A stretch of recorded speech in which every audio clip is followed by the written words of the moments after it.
Hey guys, this is Austin. Chrome OS.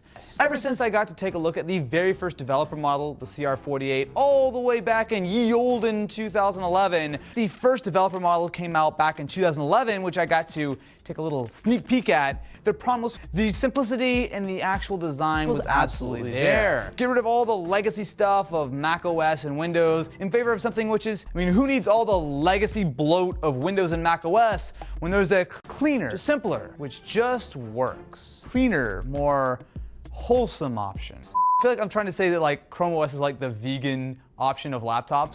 It's hard to argue with in theory. You've got a clean build of Linux with just the Chrome browser on top, and realistically you can get a lot of what you need done inside of Chrome, especially considering that most of these Chromebooks have very low-end specs. We're talking Intel Celeron processors or Rockchip processors. You don't need a lot of power to simply just run a web browser. And then there's the idea of having a more lockdown system can actually be a real benefit.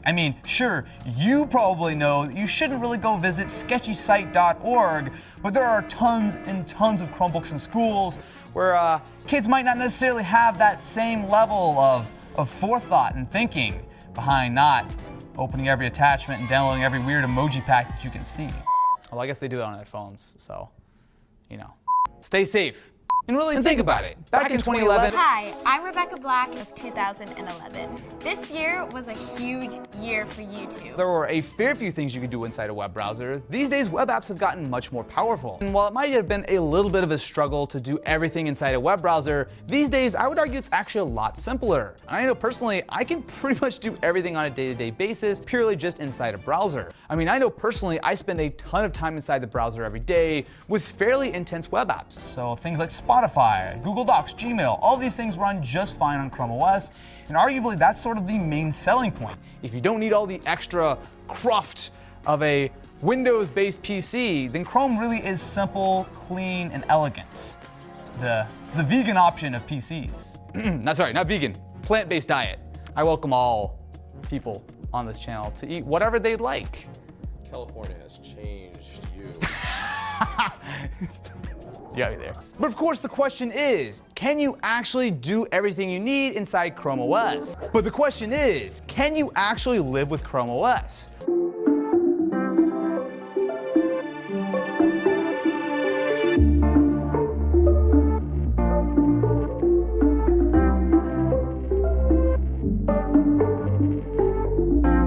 I've gone on and off with Chromebooks over the last few years. Well, ever since that first CR48, I've used Chromebooks on and off. In fact, I actually started working on this video last year with this Chromebook. However, I didn't really actually finish the video. But today, with the brand new Pixelbook Go coming out, is Chrome OS good enough, or should you just ignore your plant-based diet and go straight to being a carnivore, aka a Windows user or a Mac user? I like that this metaphor went from like a little joke to like the entire purpose of my video, and I'm kind of okay with that. Honestly, just stay off the internet. That's really the best advice. And Chrome OS is the exact opposite way that you want to do that. I feel like it's a perfect time to answer, is Chrome OS enough, or should you just stick with your Windows and your Mac and your full Linux and your Android and iPad OS and iOS and Windows Mobile?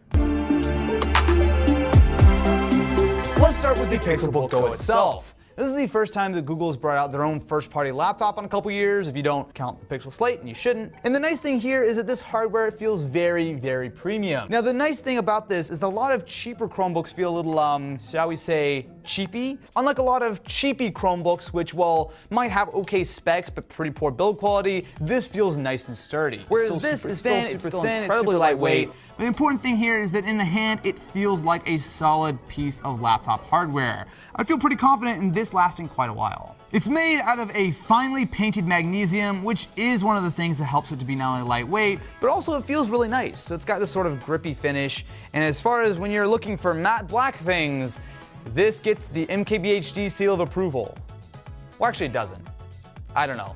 It might not. Did you actually get that? I didn't know. I'm just assuming. But I'm sure it's fine. Also, talk about the bottom. Okay, the bottom. All right, so one of the interesting things here is that it's got this sort of washboard texture. Now, I actually do personally like it, especially with this sort of more grippy texture, especially when you're sitting like at a couch or something. It actually stays really nice. But honestly, my favorite part about it is that it makes this not generic, because a lot of this laptop design is plain, it's simple. This gives it a little bit of character, and I don't have to go the, was it just pink? Slightly pink? A lot pink? What's the name of the pink color?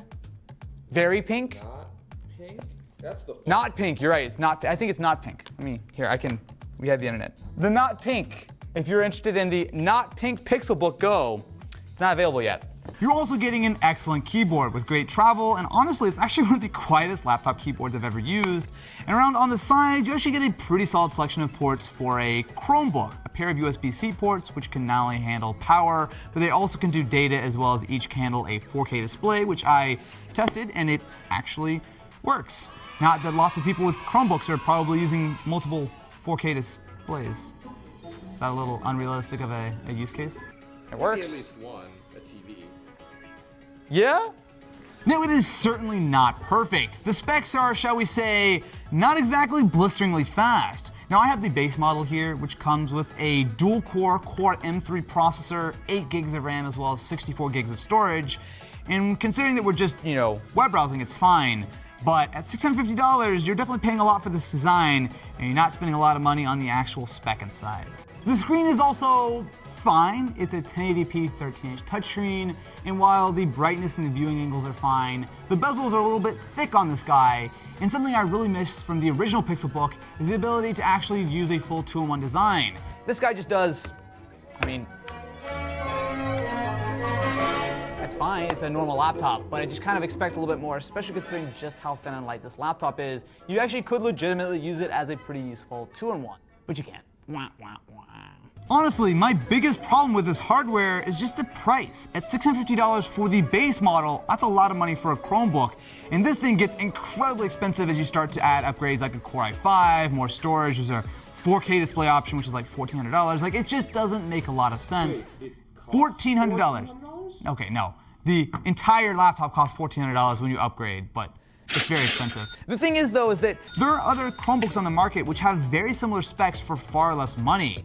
Take this $650 option and compare it to this Asus Chromebook, which only costs a little less than $400 for the same Core M3, same memory, same storage, slightly bigger screen. It's kind of hard to justify. Don't get me wrong, this is still probably the nicest Chromebook that you can buy, but at this kind of money, you're not just competing with $200 and $300 Chromebooks. You're competing with full-on Windows laptops. This is one of the nicest bits of Chrome OS hardware that you could possibly get, but the real issue here isn't so much the hardware as the software. It's $650 plus, you're well into the category of some pretty nice Windows laptops, which really begs the question, if the hardware is largely there, is Chrome OS? Spoiler, it's complicated. It depends on your use case and whether or not you need to do real work. Which really sort of brings me to the main point of this video.